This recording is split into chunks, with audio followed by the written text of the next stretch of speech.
নাই আপনারা দেখছেন না বড় দুইটা তিনটা পার্টি সবাই এখন ক্যাম্পেইন ট্রেলে আছেন। হ্যাঁ, এবং অভূতপূর্ব আমরা দৃশ্য দেখছি যেখানে ওনারা যাচ্ছেন হাজার হাজার মানুষ, হাজার হাজার লাখ লাখ মানুষ। এই এত মানুষ আসছে কেন? মানুষ 16 বছর হাসিনার 16 বছরে ভালো একটা ইলেকশন দেখে নাই। সে সকালে এসে দেখে তার ব্যালট চুরি হয়ে গেছে, বা তার সামনে দিয়ে ব্যালট বক্স নিয়ে চলে গেছে, বা তাকে পুলিশ বলেছে এই তোমার আসার দরকার নাই। হ্যাঁ, তো মানুষ বলবো যে একদম মুখিয়ে আছে এই ইলেকশনটার জন্য। আপনি দেখেন এই যে ভোটের যে ক্যাম্পেইন হওয়ার পরে কি বিশাল বিশাল র্যালি হচ্ছে, সবাই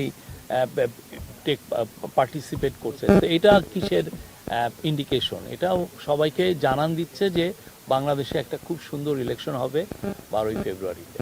আমরা এই এই এই হা ভোটের ক্ষেত্রে অলরেডি আমরা আমাদের চিফ অ্যাডভাইজারের পেজের থেকে আমরা এক্সপ্লেনেশন দিয়েছি যে কেন হা ভোট এই গভর্নমেন্ট হা ভোটের জন্য সবাইকে সিল দিতে বলছে।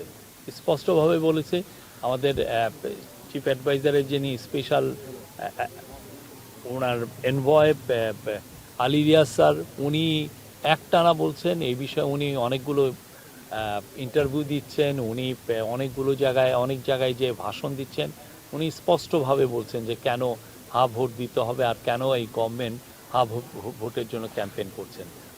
বাংলাদেশের 495টি উপজেলায় তারা যাচ্ছেন এই ভোটের গাড়ি, এবং আমরা যা ছবি দেখছি ওইখান থেকে আমরা দেখছি যে অভূতপূর্ব সাড়া পাচ্ছি।